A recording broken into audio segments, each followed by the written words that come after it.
تو ان کے دیکھیں کہ کیا مسئلہ ہے، سانس نعمت نہیں ہے اور پاؤں نعمت نہیں ہے، ہاتھ نعمت نہیں ہے، یہ ساری چیزیں نعمت ہے، تو اللہ ہر چیز کا تم سے پوچھے گا ان نعمتوں کے بارے میں کہ میں نے تمہیں دے دیے تھے، کیا تم نے اس کو کہاں کہاں کس معاملے کے اندر اپنی ذات کے لیے خرچ کیا، اپنے لیے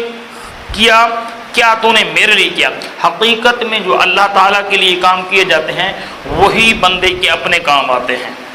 مثلا ہم نے پیسہ خرچ کر دیا نا اللہ تعالیٰ کے لیے، تو وہ ہمیں ملتا ہے اس کا ثواب اجر۔ یا ہم یہ وقت جو مسجد میں آ کر دیتے ہیں، یہ وقت ہم اللہ کو دے رہے ہیں، حقیقت میں اپنے آپ کو دے رہے ہیں۔ اگر یہی وقت ہم ضائع کر رہے ہیں، اللہ کی نافرمانی میں گزار دیتے ہیں، تو حقیقت میں ظاہراً تو ہم کہتے ہیں ہمیں یہ وقت مل رہا ہے، لیکن وہ وقت آپ کو نہیں مل رہا بلکہ ضائع ہو رہا ہے۔ اس وقت کے بارے میں آپ سے پوچھا جائے گا کہ یہ وقت میں نے دیا تھا، اس وقت کو تو نے کہاں خرچ کیا ہے، کون سی دوستی میں خرچ کیا ہے۔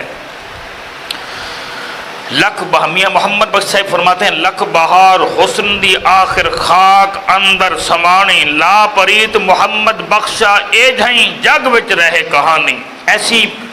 زندگی بنا کے جا کہ کہانی رہ جائے کہ فلاں بندے نے یار ایسا کام کیا، ایسا کام کیا، ایسا کیا۔ آپ جو اچھائی کر کے جائیں گے آپ کی نہیں ڈوبتی، کیا ہے وہ آپ کمرے کے اندر چھپ کر اچھائی کرتے رہیں۔ اللہ کریم آپ کی اچھائی کو اور برائی کو اینڈ میں زہر لازم کرے گا، سامنے لائے گا، لوگوں کے سامنے ضرور آئے گی، آ جائے،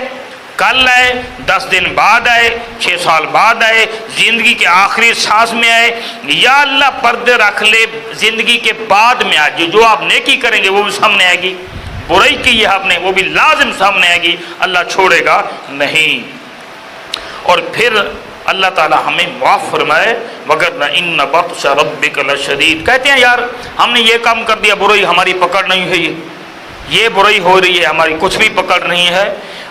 تو جو کمزور ہوتا ہے وہ اس طرح کرتا رہتا ہے، تو اللہ نے فی طغیانہم یعمہون، اللہ فرماتا ہے میں نے ڈھیل دی ہوئی ہے، وقت دیا ہوا ہے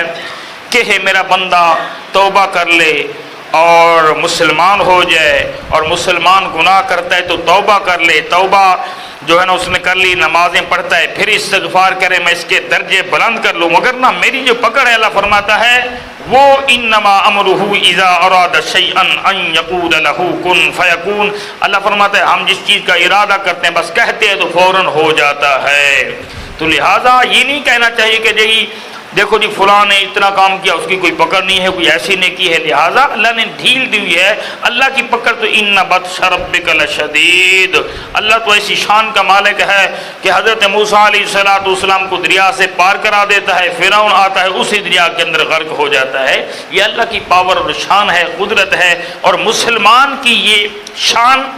اور وصف ہے کہ اللہ کی ذات پہ یقین کامل رکھے، رسول اللہ علیہ السلام کی تابعداری میں رہے، اور آقا علیہ السلام کی غلامی کے اندر اپنا جو ہے نا جینا مرنا اپنے لیے اعزاز اعظم سمجھے۔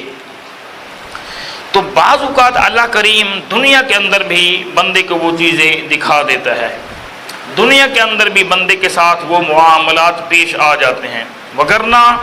مسئلہ شرعی یہ ہے کہ کوئی بندہ فوت ہو جاتا ہے، جب فوت ہو جائے تو پھر اس کی قبر کو نہ کھدایا جائے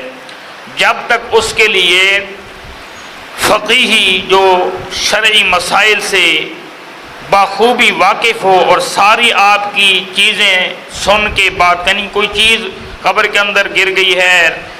دفن کرتے وقت، یا کوئی معاملات ہیں، یا کوئی ایسی ہے جیسے آج کل کے دور کے اندر بعض کا تحقیقات ہوتی ہے، جی فلان اس طرح معاملہ تھا اور اس کی تحقیق کرتے ہیں، بعض کا قبر کھدائی کی جاتی ہے، اگر قاضی یہ وقت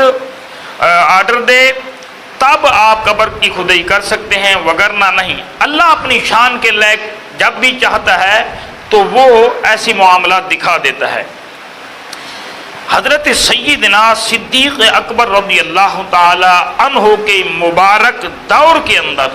ایک بندہ فوت ہو گیا، جب فوت ہو گیا تو اس کی قبر کھودنے لگے تو قبر سے ایک عجیب قسم کا سانپ نمودار ہوا، چھوڑ دی اور قبر، لیکن وہی سانپ ایک قبر کھودتے اسی شکل کا اگلی قبر جو کھودتے اس کے اندر موجود ہے۔ لوگ اس طرح کرتے اور کہنے لگے یار آپ کی یہ کیا بات ہے؟ اس نے کلمہ طیبہ پڑھا، یعنی اللہ پاک کی حمد و ثنا بیان کی، لا الہ الا اللہ محمد الرسول اللہ، اور حضور علیہ الصلوۃ والسلام کی ختم نبوت کا اعلان کیا۔ اس نے کہا لوگوں میری ڈیوٹی اللہ رب العزت نے لگا دی ہے، تم لاکھوں ہزاروں کروڑوں قبریں کھودو تب بھی مجھے ہر قبر کے اندر پاؤ گے۔ اللہ اکبر۔ اس نے کہا یار آپ کی ڈیوٹی ہے، ہماری بھی ڈیوٹی ہے کہ ہم نے اس کو قبر کے سپرد کرنا ہے، کچھ دیر کے لیے ہمیں مہلت دے دے، ٹائم دے دے، ہم اس کو قبر کے سپرد کر دے دیں، پھر آپ کی مرضی اور اس کی مرضی۔ قصہ مختصر،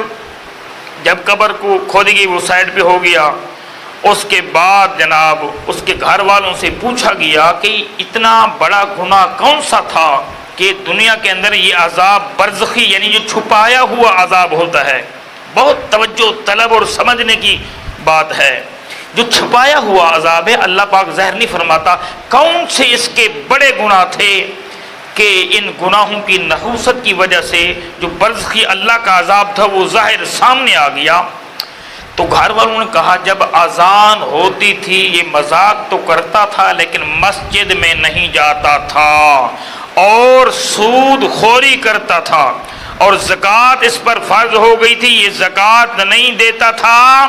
اور جو دین اسلام کی علماء کرام بات کرتے تھے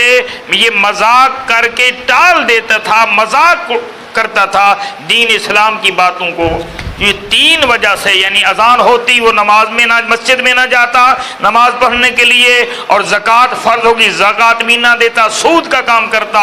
اور پھر تیسری بات یہ اللہ اس کے رسول کی بات جو علماء دین بتاتے وہ مذاق کرتا بلکہ ان کی نافرمانی کرتا۔ انہی گناہوں کی وجہ سے اس کے اوپر دنیا کے اندر عذاب دکھایا گیا۔ یعنی کوئی ایسی چیز ہے جب آپ علی الاعلان اللہ کی حرمت والی چیزوں کی مذاق کریں گے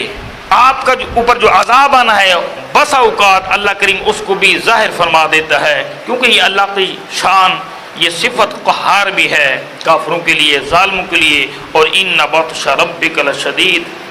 اللہ کی جب پکڑ آتی ہے بڑی جتنی طاقت ہو وہ ختم ہو جاتی ہے۔ ہمیں ہر معاملے کے اندر دنیاوی معاملہ ہو رہا ہے یا دینی معاملہ ہو رہا ہے اس کے اندر غور و خوض کرنا چاہیے۔ آیا کہ ایک بندہ اتنی ایک پاور پہ تھا اب یکدم وہ تنزلی میں آ گیا ہے، یہ کیا ہو سکتا ہے؟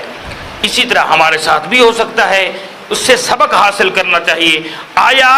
کہ اس بندے پہ آزمائش ہے یا اللہ کی طرف سے پکڑ ہے؟